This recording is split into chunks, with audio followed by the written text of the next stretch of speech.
Assalamualaikum warahmatullahi wabarakatuh. Perkenalkan, kami dari kelompok 8 dan beranggotakan Anggun Maghfiratul Ula, Anis Nur Laila, dan Bagus Irwinsyah akan mempresentasikan hasil kerja kelompok diskusi kami mengenai pendekatan pengembangan kurikulum.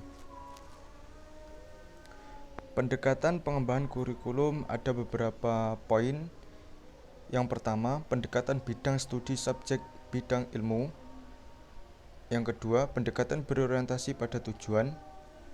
Yang ketiga, ada pendekatan dengan pola organisasi bahan.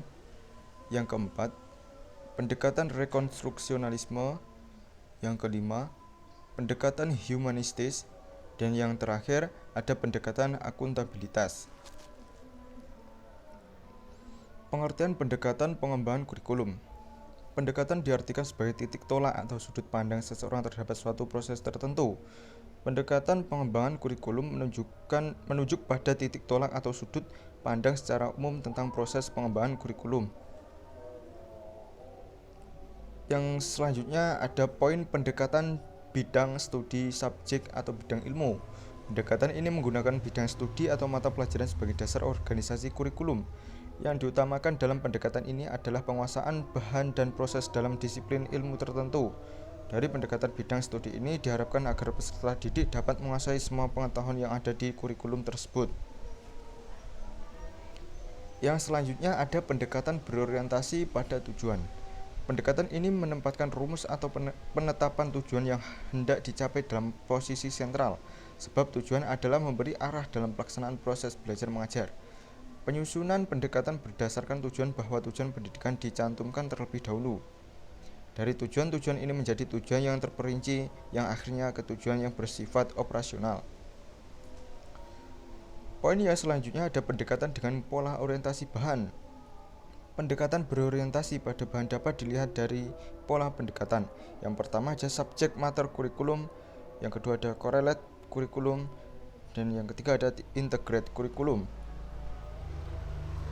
Poin yang selanjutnya ada pendekatan rekonstruksionalisme. Pendekatan ini memfokuskan kurikulum pada masalah penting yang dihadapi masyarakat, seperti polusi, ledakan penduduk, malapetaka akibat tujuan teknologi.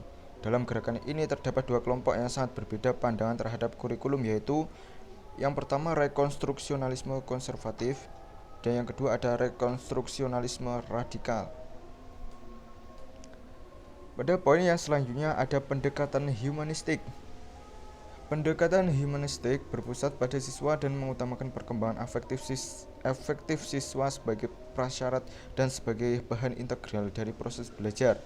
Para pendidik humanistik yakni bahwa kesejahteraan mental dan emosional siswa harus dipandang sentral dalam kurikulum agar belajar itu memberi hasil maksimal.